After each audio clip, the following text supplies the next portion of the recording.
নমস্কার, ভিলেজ কুকিংয়ে সবাইকে স্বাগত। আজকের রেসিপি হলো বিরিয়ানি। আমি কিভাবে বিরিয়ানিটা বানালাম সেটাই তোমাদের সামনে শেয়ার করব। দেখো বিরিয়ানিটা কত সুন্দর ঝরঝরে হয়েছে, আর ভাতগুলো সব একটা একটা আছে। এখানে আমি আলু সিদ্ধ করে নিয়েছি।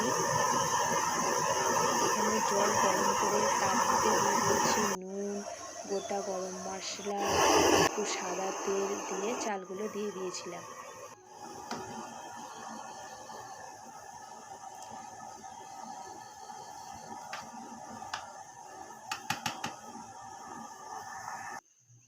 এখানে ভাত আমার হয়ে গেছে, ভাত আমি নামিয়ে নিয়েছি।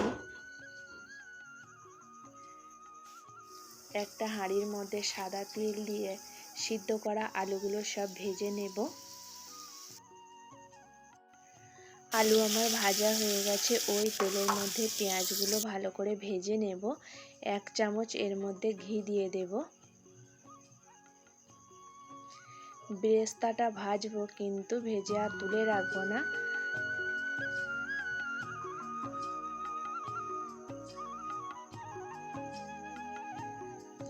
এখানে 1 কেজি চিকেন নিয়েছি, ভালো করে ধুয়ে নিয়েছি চিকেনটা।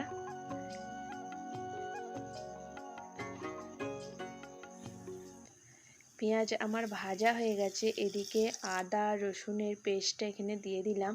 আদা রসুনের পেস্টটা ছেঁকে নিয়ে দিয়ে দিলাম। এবারে ধুয়ে রাখা চিকেনগুলো দিয়ে দিচ্ছি। ওই মশলাটার মধ্যে দিয়ে ভালোভাবে ফুটিয়ে নিতে হবে।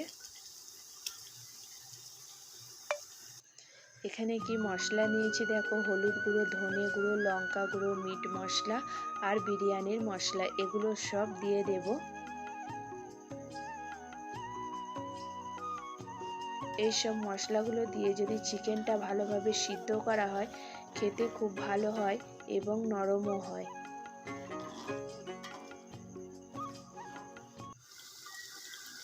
ভালোভাবে কষিয়ে নেওয়ার পর ভেজে রাখা আলুগুলো এরই মধ্যে দিয়ে আবার একটু ফুটিয়ে নেব। আলুর মধ্যেও সব মশলা মিশে যাবে, খেতেও ভালো লাগবে। এবারে আমি নুন দিয়ে দিলাম। মাংস আর আলুর মধ্যে যেন ভালোভাবে নুনটা মিশে যায়। একটু ভালোভাবে নাড়াচাড়া করতে হবে, না হলে তলায় লেগে যেতে পারে।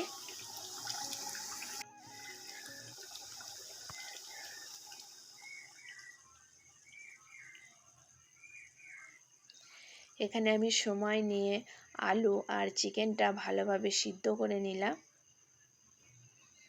দেখো এখানে ভাতগুলো সব একটা একটাই আছে।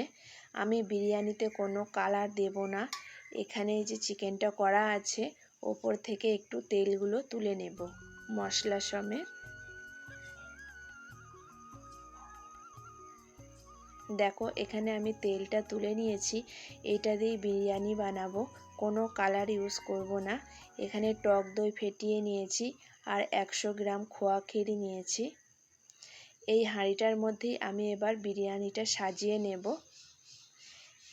দিয়ে দিলাম টক দই।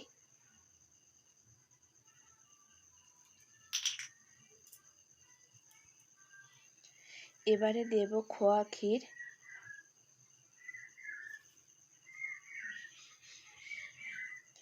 খোয়া ক্ষীরের বদলে আমল দুধও দেওয়া যায়।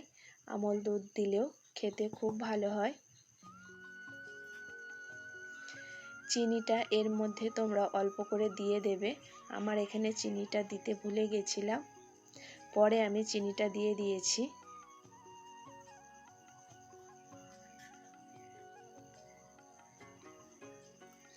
একটা বাটির মধ্যে নিয়ে নিলাম গোলাপ জল, কেওড়া জল আর অল্প একটু মিঠা আতর দেব। এখানে ছোট বাটি করে 1 বাটি গরুর দুধ নিয়েছি, এটা দিয়ে দিলাম।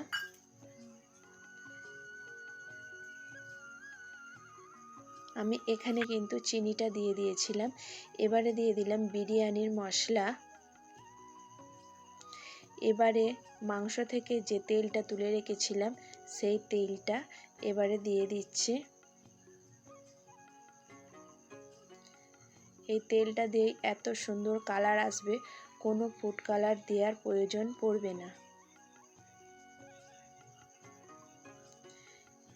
এখনই কত সুন্দর মনে হচ্ছে যেন বিরিয়ানি হয়ে গেছে। দেখে তো খুব লোভনীয় লাগছে। বাড়িতে কিছু পুদিনা পাতা ছিল, সেটা দিয়ে দিলাম। এটা দিলেও হবে, না দিলেও হবে, বাড়িতে আছে তাই দুটো তুলে দিয়ে দিলাম। এবারে ঢাকাটা দিয়ে দিলাম। এইভাবে গ্যাসটা জ্বালিয়ে দিয়ে কিছুক্ষণ গরম করে নেব, তাহলেই আমার বিরিয়ানি রেডি হয়ে যাবে।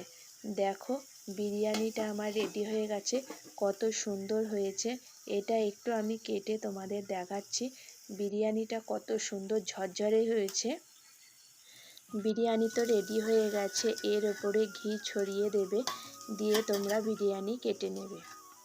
দেখো বিরিয়ানিটা কত সুন্দর ঝরঝরে হয়েছে, আর খেতেও দুর্দান্ত টেস্ট হয়েছে। এখনই যা সুন্দর একটা গন্ধ বেরোচ্ছে।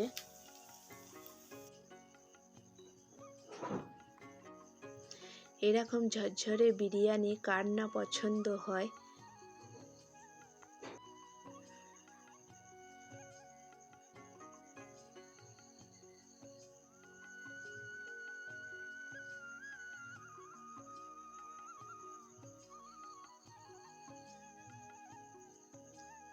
ভিডিওটি যদি ভালো লাগে লাইক, কমেন্ট, শেয়ার অবশ্যই করবেন। বন্ধুদের সাথে ভিডিওটি শেয়ার করবেন। আবারও বলছি, ভিডিওটি যদি ভালো লাগে লাইক, কমেন্ট, শেয়ার, সাবস্ক্রাইবার অবশ্যই করবেন। ভিডিওটি বন্ধুদের সাথে শেয়ার করতে পারেন যদি আপনাদের ভালো লাগে। আজকের মতো এই পর্যন্ত, আসছি আবার অন্য কোনো ভিডিও নিয়ে। আজকের মতো টাটা।